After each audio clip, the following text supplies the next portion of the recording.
Welcome to City Works, a production of the City University of New York School of Labor and Urban Studies and CUNY TV.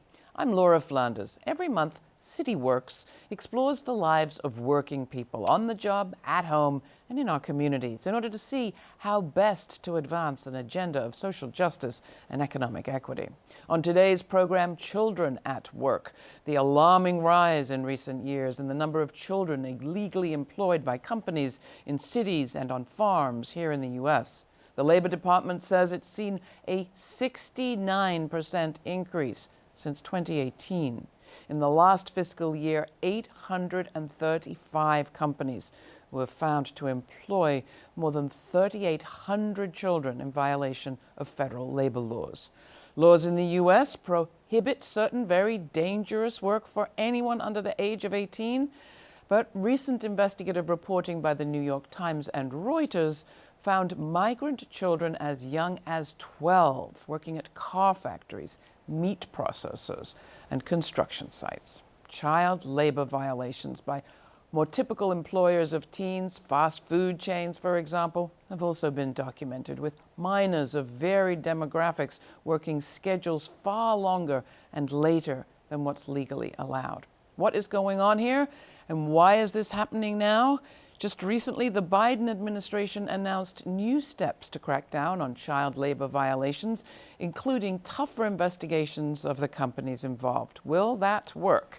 Joining us today to help us make sense of this national crisis is Steve Fraser, a writer and labor historian. His latest book is Mongrel Firebugs and Men of Property: Capitalism and Class Conflict in American History. We're also joined by Nina Mast, an economic analyst at the Economic Policy Institute in Washington, D.C., and the co-author of a recent Institute report on child labor protections. We welcome you both to City Works. Glad to have you. Steve, let's just start with you. Are you shocked by what we're seeing today? Yes and no. Yes, because most of us assumed child labor was abolished decades ago. So it's stunning and shocking, appalling to see it return, but not so much because our society has been in kind of economic decline, at least with respect to the welfare of working people, for many years now, decades actually. And so my shock is tempered by a sense of we are a developed country undergoing underdevelopment, austerity, the end of or not the end, but the withering away of the social safety net, a rotting infrastructure, life expectancy falling for many parts of the population. So I think the return of child labor is in some sense a piece of that picture. Nina, when you started researching this for EPI, what was the most shocking thing that you found? I think what was most surprising to me was really the coordination going on behind a lot of these attempts to roll back child labor protections in many states.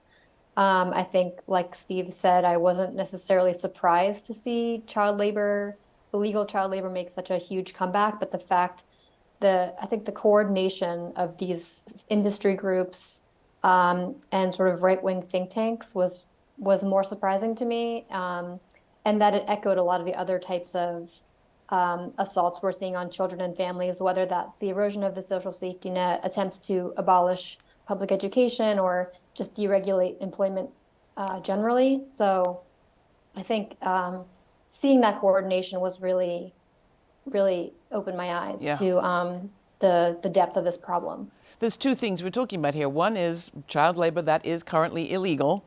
And the second is what you're talking about, Nina, which is a concerted effort to do away with some of those prohibitions. Which piece of that do you want to start with, Steve?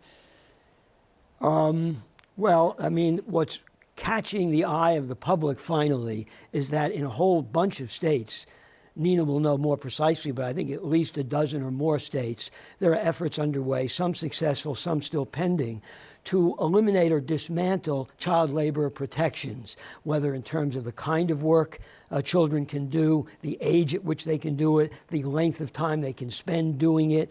All of these things are afoot in a bunch of states, and I should note that these are not just red states, they are blue states as well. You mentioned Iowa in your report. Yes, Iowa is one such place. 12-year-olds can work there? Yeah, yes, that's what they are. In fact, the legislature approved that law, so now they can do that, employ people, kids at that age, yes. And doing what? Well, it's amazing. There are apparently kids doing work like roofing, excavation work, demolition, dangerous kinds of work, heavy manual labor, you name it. The child labor now is present in virtually every sector of the economy. It's hard to name one, maybe high tech, that you wouldn't find some amount of child labor. Fast food places, industrial laundries, you name it. And we're not talking kids delivering newspapers No. or working in their parents' shops every so often. No. Well, they're probably still delivering newspapers someplace, but they're mainly working in industrial settings or agricultural settings, doing hard labor, and often these children are the children of people who have come here from other countries, some of whom are here alone, and their families abroad are depending on some of the income they can make to support their families elsewhere in the global South. And this is, in a certain sense, reminiscent of what used to happen in 19th century America, where working class families were so poor that they actually needed the income of their kids to survive because they were paid so badly. We're going to see a report later that speaks to some of that. Some of these kids want to work, but they're not the ones lobbying to change the laws. Nina, what did you find when you looked at what was happening in certain states, not on the legislative level yet, but at the level of who's working, doing what? Sure. So, we are particularly concerned about the role of migrant labor in many of these dangerous industries. These are youth who are forced due to economic desperation to find work in these exploitative jobs because they don't have the authorization or ability to seek safer, more age-appropriate employment. And these are jobs in very dangerous conditions like meat packing, construction, agriculture. And agriculture is really an area that we're particularly concerned about because the standards are different than for employment in other sectors. Youth can be employed at much younger ages for longer hours. They don't have the same protections as young people in other industries. And so those are some of the loopholes that we are really trying to see reformed. And instead, we're seeing continued attempts to roll back these laws to allow youth work in more dangerous conditions for longer hours. And that will really disproportionately harm these youth of color, low-income families who are forced to do these jobs and don't really have an alternative. So just remind us, Nina, why it is that farm workers, like domestic workers, are treated differently. Sure. So under the Fair Labor Standards Act, which is sort of a landmark labor legislation of 1938, there were many types of workers who, for racist reasons, were excluded from protections under the FLSA, and agriculture is one of them. We still have not updated the Fair Labor Standards Act to align the standards of agriculture and other industries. And so there is this kind of two-tiered system that remains in which youth and all other workers who in agriculture, domestic work, and other industries are not afforded the same protections that they receive in other industries. I can just feel my blood boiling as we talk about this, but coming to you, Steve, what are the justifications that people use as they argue to roll back these protections, or where they exist, the prohibitions? Well, they're stunning in their hypocrisy. I know some defenders of this reform of child labor legislation say this is a good way of getting kids away from their TVs and their video games and stuff, and getting them doing sort of productive things. Another one is that it argues, another rationale argues, this will give parents control over what their kids are doing, when in fact some of these laws eliminate a stipulation that demands that kids of a certain age have to have parental permission to work in these places. So it's that kind of cant that is offered as a rationale for this legislation. All right, we'll take a quick break. We'll come right back. You're watching City Works. The CUNY School of Labor and Urban Studies is the 25th and newest school under the CUNY umbrella. Dedicated to public service and social justice, the CUNY School of Labor and Urban Studies offers undergraduate and graduate degrees in the areas of labor studies and urban studies, and certificate programs in labor relations, public administration and public policy, healthcare policy and administration, and community leadership. We pride ourselves on being an institution that brings together activists and academics. Find out more at slu.cuny.edu.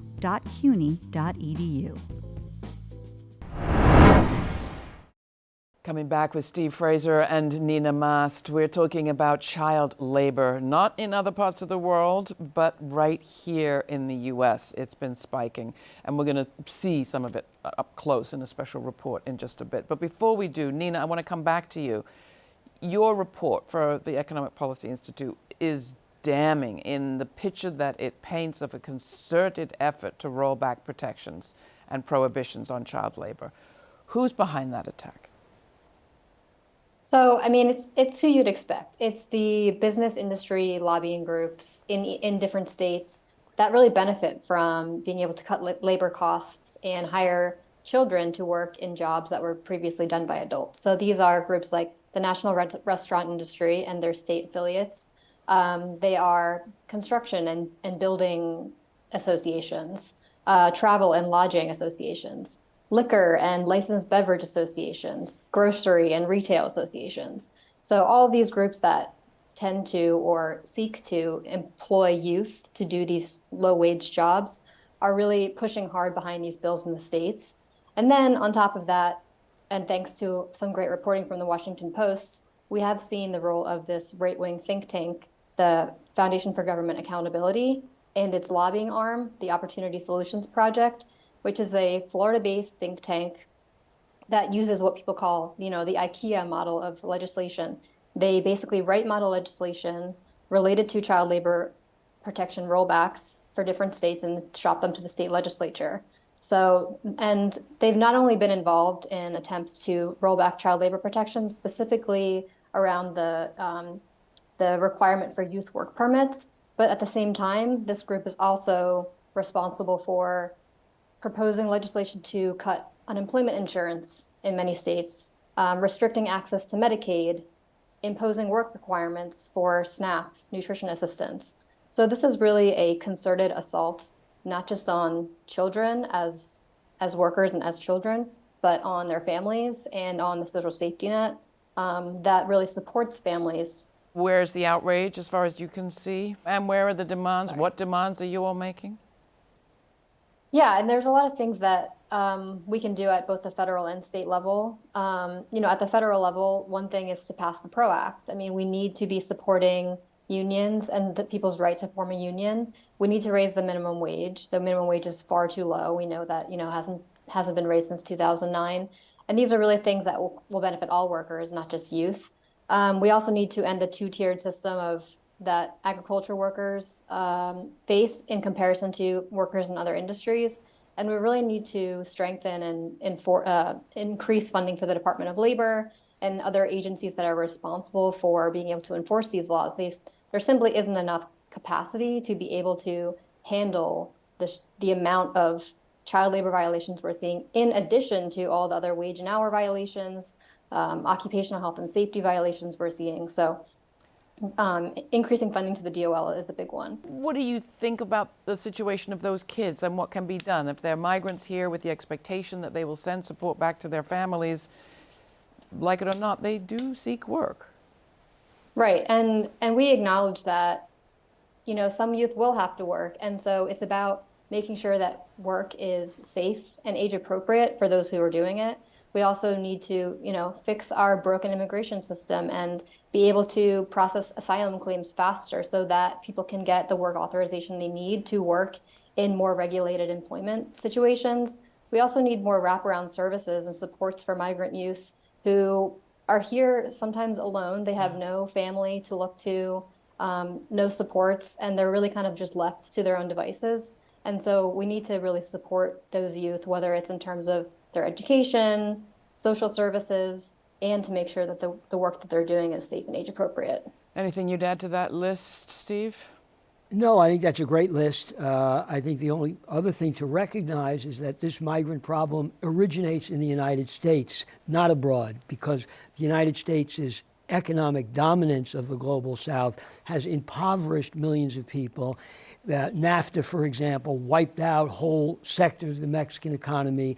It produces this need to find employment here, and that's a bigger issue that can't be addressed by a single policy, but needs some transformation in the way we treat the rest of the world, the way the United States treats the rest of the world. And we should say these companies that we're talking about in this country have a global footprint. They do, and there are about 150 million child laborers around the world. They don't all work for American companies, obviously, but America has enormous clout and makes both the State Department and American economic interest make sure that these countries abroad are amenable to this kind of exploitation, that they don't regulate a lot of things, including child labor.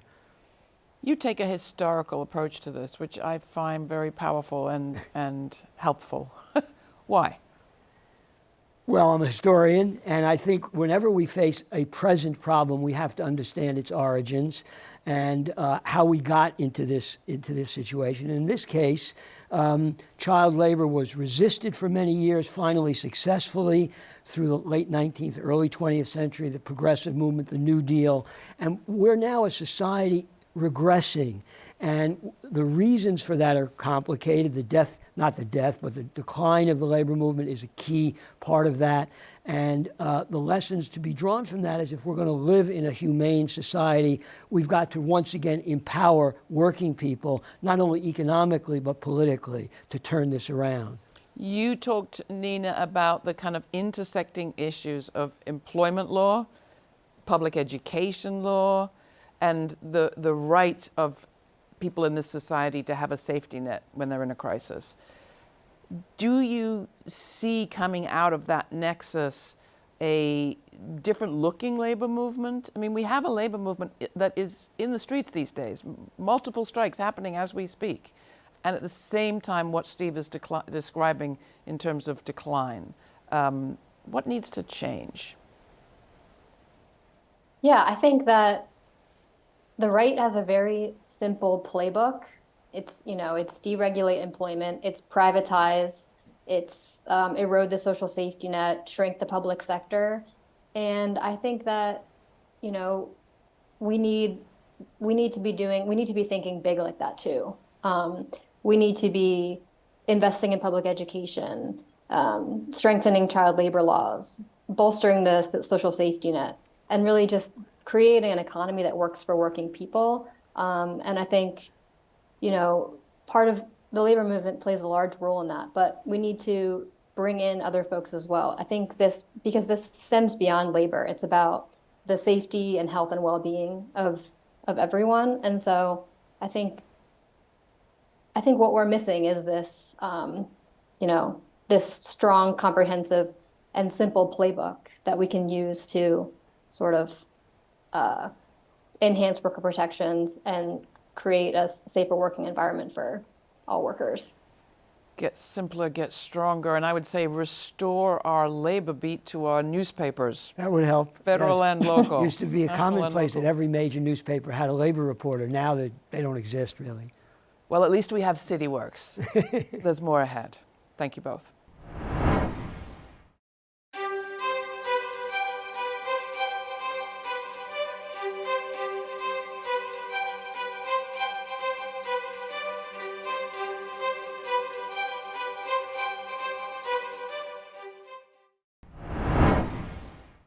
Among the many children working in U.S. fields and factories are kids who've migrated here from other countries. Unaccompanied minors, teens under 18, most of them from Latin America, and many of them looking for work. In this special City Works report, we took a look at what these young people are going through.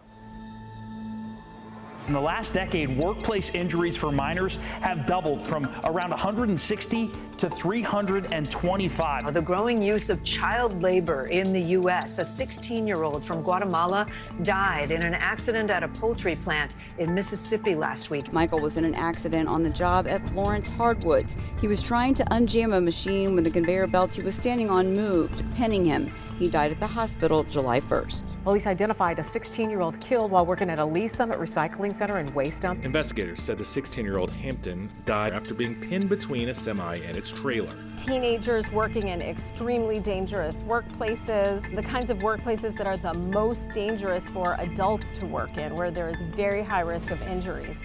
This comes at a time when multiple states are actually rolling back their own child labor protection laws.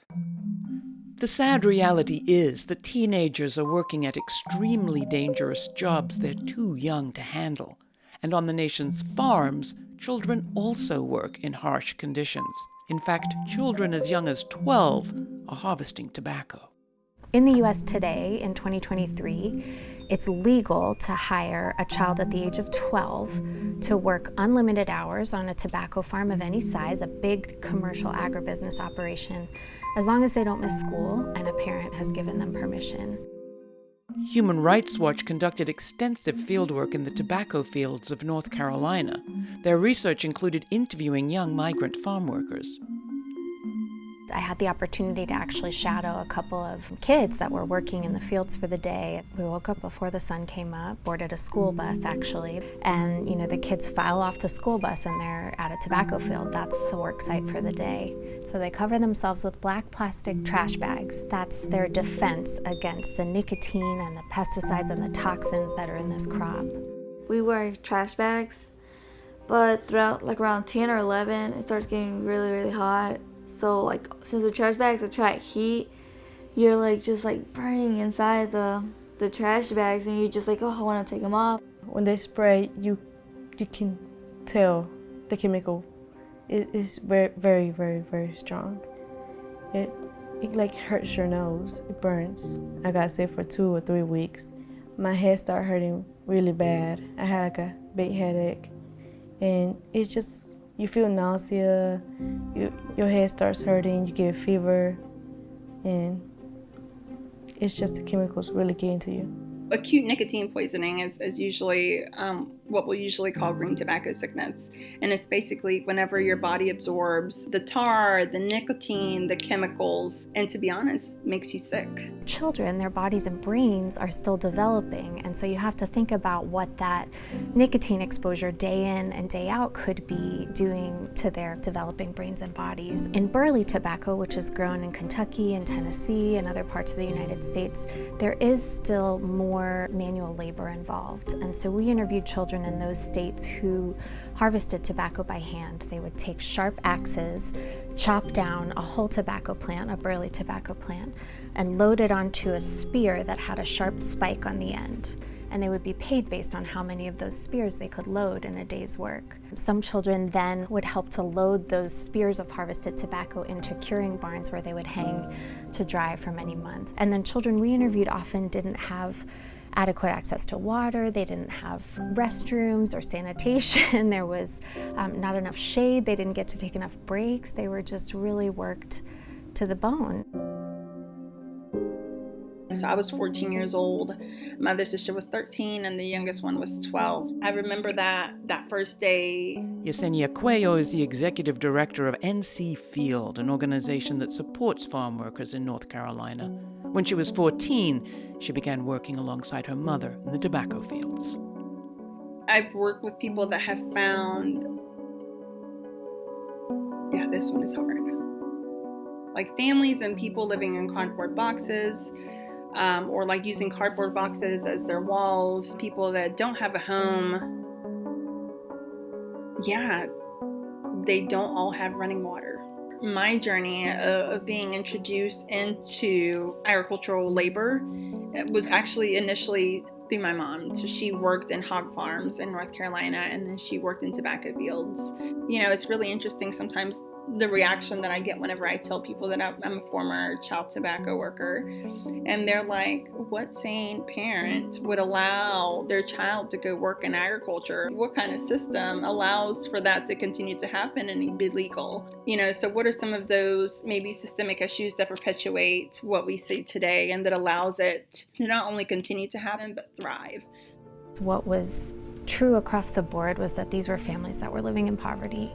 They could not meet their basic needs, and that's why children were involved in this dangerous work. I was 12 when I first started. I first started to work in the tobacco with my cousin. She told me if I wanted to go, and I was like, sure, because I needed to help my mom out with paying bills and stuff like that. So that's how I started going, and ever since I've been going.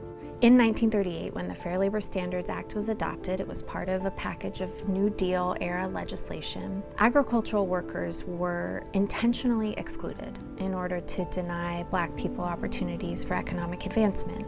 At the time, agricultural work was predominantly performed by Black people. Today, agricultural work is predominantly performed by Latinx people, people of Hispanic or Latino descent, whether they're citizens or migrants. These exemptions that continue to exist in U.S. law are part of this racist legacy, and they continue to have racially disproportionate impacts. So it's people of color who are bearing the burdens, the harms of these laws and these loopholes. And so you can't talk about ending child labor in U.S. agriculture without talking about why this is an issue of racial equity and justice. We're often trying to tell people, like, make sure that, farm workers and, your immigrant population and your undocumented population are included and are part of conversations. Like, if you're talking about food, it should include farm workers. If you're talking about climate justice, it should include farm workers. If you're talking about social justice, racial justice, it should include farm workers. And I feel like that's been a large issue for why we are where we are today, and that's the fact that they have not been included and been part of the conversation. Nor is Congress in the conversation. In June of this year, a bill to, quote, amend the Fair Labor Standards Act of 1938 to prohibit employment of children in tobacco-related agriculture by deeming such employment as oppressive child labor, failed to even reach the floor. The bill would outlaw anyone under the age of 18 from working in the fields. That means for now, there is no relief for the children of the tobacco fields. If I had kids one day, I wouldn't let them work in the field, because since I work there, I know what it's like, and I wouldn't want them to go through the same thing I went through. That's it for City Works. Thank you once again to our guests, Nina Mast from the Economic Policy Institute and historian Steve Fraser. If you have comments or questions, write to us at cityworks@slu.cuny.edu. For City Works, I'm Laura Flanders. Thanks for watching.